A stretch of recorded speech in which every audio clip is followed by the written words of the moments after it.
देश में अगर धार्मिक ध्रुवीकरण को लेकर बहस तेज हो जाए या फिर राजनीतिक विचारधारा में धर्म को लेकर अपनी निष्ठा की व्याख्या सार्वजनिक की जाने लगे तो समझ लीजिए कि देश में चुनाव करीब है और धर्म के वोट बैंक में अपना अपना खाता खुलवाने की होड़ शुरू हो गई है। कांग्रेस सांसद राहुल गांधी हिंदुत्व पर बोलते रहे और टिप्पणी भी वो खूब करते रहे हैं, लेकिन आज उन्होंने हिंदू धर्म पर जिस तरह अपने मन की बात की उसे लेकर सवाल पूछे जा रहे हैं कि क्या अब चुनाव आने वाला है, इसीलिए राहुल गांधी को हिंदू याद आ रहा है। दरअसल राहुल गांधी मंदिरों में दर्शन के लिए जाते रहते हैं। राहुल का दावा भी है कि हिंदू धर्म को लेकर उनका नजरिया बीजेपी के हिंदुत्व से बिल्कुल अलग है। उन्होंने अपने इस नजरिए पर सत्यम शिवम सुंदरम शीर्षक से एक लेख भी लिखा जिसमें हिंदू धर्म को लेकर अपने उन्होंने विचार रखे और यह भी बताया कि एक हिंदू कैसा होता है, हिंदू धर्म का असली मकसद क्या है।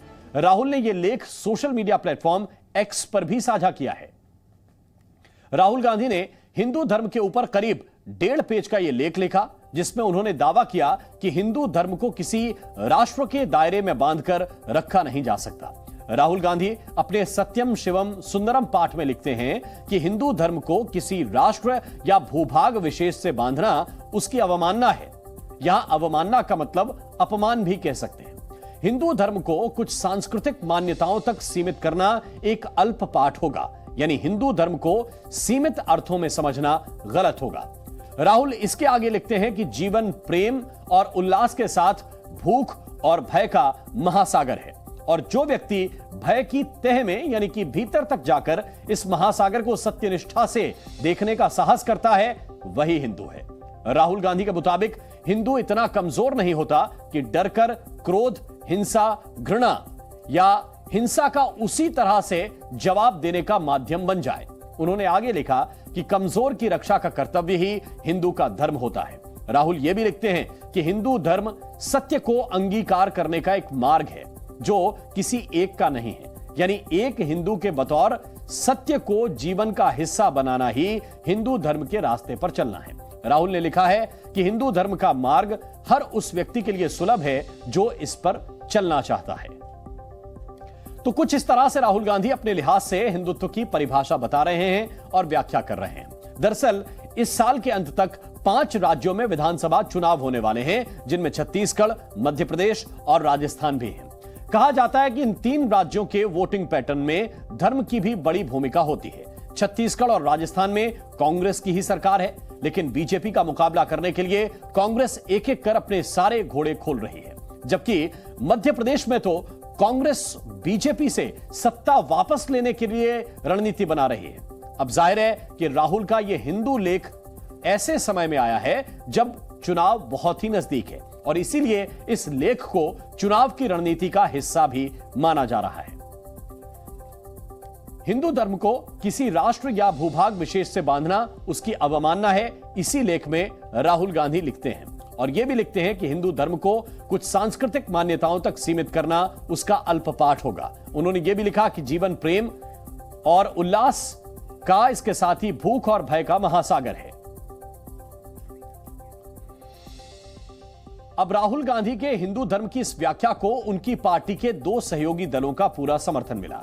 जेडीयू और आरजेडी ने कहा है कि राहुल ने हिंदू धर्म पर जो भी लिखा है वो सही ही है, जबकि दूसरी ओर बीजेपी का हिंदुत्व कट्टरता की सीख देता है। हमारा देश बाबा साहब भीमराव अम्बेडकर के बनाए संविधान के हिसाब से चलता है। हर धर्म के लोगों को अपना काम करने की छूट है। हमारी पार्टी की विचारधारा रही है हर धर्म के लोगों का सम्मान करना। हम सनातन धर्म में आस्था रखते हैं। सनातन धर्म, हिंदू धर्म प्रेम, करुणा, सद्भाव का पाठ पढ़ाता है। कभी भी कट्टरता का पाठ या किसी अन्य धर्म के विरुद्ध कोई दुर्भाव रखना, यह हमारी संस्कृति नहीं है। लेकिन भारतीय जनता पार्टी ने हमेशा इसी पद्धति पर काम किया है।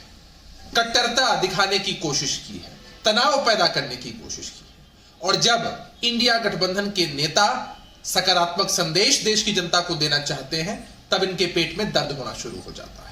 तो राहुल गांधी जी ने जो ट्वीट किया है वो बिल्कुल सही बात है। जो निर्बल है, जो पीड़ित है, जो शोषित है, जो वंचित है, उसकी रक्षा करना कर्तव्य है। उसको मुख्य धारा में लाना जरूरी है। आज जो देश के हालात हैं और जो लोग सत्ता में बैठे हैं केंद्र में, वो क्या हालात बना कर रखे हैं। कुछ लोगों का विकास, कुछ लोगों की चिंता, हम दो हमारे दो, यही फार्मूला चल रहा है। सारे सरकारी संपत्तियों को बेचा जा रहा है। सहयोगी तारीफ कर रहे हैं, लेकिन राहुल गांधी के लेख की टाइमिंग को लेकर सवाल खड़े हो रहे हैं। 5 राज्यों के विधानसभा चुनाव के तुरंत बाद लोकसभा चुनावों का शोर भी शुरू हो जाएगा। ऐसे में बीजेपी के लिए राहुल गांधी को एक बार फिर चुनावी हिंदू कहने का मौका मिल गया है। बीजेपी के नेता मनजिंदर सिंह सिरसा ने तो बड़ा हमला किया। उन्होंने राहुल के हिंदू ज्ञान को उनके परिवार से जोड़ते हुए तंज कसा है। आज हिंदुता के ऊपर आप ज्ञान देते हैं, उसके ऊपर आप बोलते हैं, लेकिन ये आपको कभी पहले तो याद ना आया और आप किस अधिकार से बोलते हैं। ना तो आपके माताजी की तरफ से आपका धर्म हिंदू है, ना तो आपके पिताजी की तरफ से आपका धर्म हिंदू है, ना तो आपके दादाजी की तरफ से है। तो आप किस तरीके से आप हिंदू धर्म के ऊपर इतना बड़ा प्रचार, उसका भाषणबाजी देके उसकी आइडियोलॉजी को समझाने की कोशिश करते हैं। भाई कोई हिंदू तो समझाए, मैं सिख हूं, मैं सिख को समझाऊं तो अच्छी बात लगती है, लेकिन आप देश को किस लाइनों में बांटना चाहते हैं। साफ है, राहुल की हिंदू परिभाषा पर बीजेपी बहुत ही आक्रामक है। केंद्रीय मंत्री अनुराग ठाकुर ने तो सीधा आरोप लगाया कि जिन्होंने पहले राम को काल्पनिक बताया वो अब प्रवचन दे रहे हैं। अनुराग ने कटाक्ष किया कि हिंदुत्व पर लंबे लेख लिखना बहुत ही आसान है, लेकिन हिंदुत्व को जीवन में उतारना और आचरण में लाना और उसे जीना एक चुनावी हिंदू के बस की बात नहीं है। अनुराग का आरोप है कि कुछ लोगों की जिंदगी राजनीतिक हिंदू विरोध की धुरी पर टिकी है। जो हिंदू को हीन करने और राम को काल्पनिक सिद्ध करने में समर्पित रहे, वो आज झूठे आवरण में हिंदू और हिंदुत्व का प्रवचन दे रहे हैं। अनुराग ठाकुर ने लिखा कि नया भारत धार्मिक आक्रांताओं को पहचानता है और दर्पण दिखाना भी जानता है। चुनावी हिंदू रूपी कालनेमी ने जब जब हमारे धैर्य और भावनाओं की लक्ष्मण रेखा लांघी है, उनका भेद खुला है और जनता ने जवाब भी दिया है। कि कभी वो सनातन धर्म को खत्म करने की बात करते हैं, कभी जातीय समीकरण की बात करते हैं, क्योंकि उनके पास ना नेता है, ना नीति है और नीयत में भी खोट है। दरअसल राहुल गांधी बीजेपी के खिलाफ हिंदुत्व के मसले पर बयान देते रहे हैं। राहुल बीजेपी की हिंदुत्व की विचारधारा को भेदभावपूर्ण भी बताते रहे हैं, लेकिन जब सनातन पर उनके ही गठबंधन इंडिया के नेताओं के विवादित बोल सामने आए तो बीजेपी ने भी राहुल को घेरा, उनकी चुप्पी पर सवाल खड़े किए। हाल ही में सनातन पर डीएमके और समाजवादी पार्टी के नेताओं के बयान ने सियासत को भड़का दिया था, लेकिन बावजूद इसके जब राहुल गांधी ने चुप्पी साधे रखी तो बीजेपी नेता भड़क गए।